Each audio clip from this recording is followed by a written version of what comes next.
Hello friend, তোমাদের জন্য সহজ পদ্ধতি নিয়ে এলাম বোঝাবার জন্য।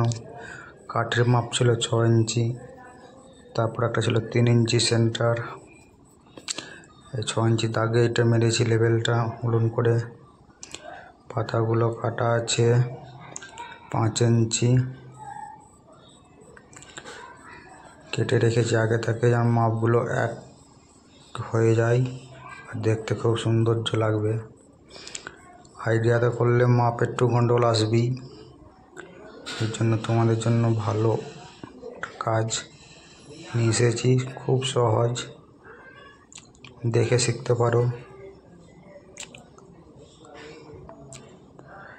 খুব সুন্দর কাজ, জানলে খুব কঠিন, না জানলে খুব কঠিন, আর জানলে খুব সহজ। টাটা বন্ধুরা, এই দেখো।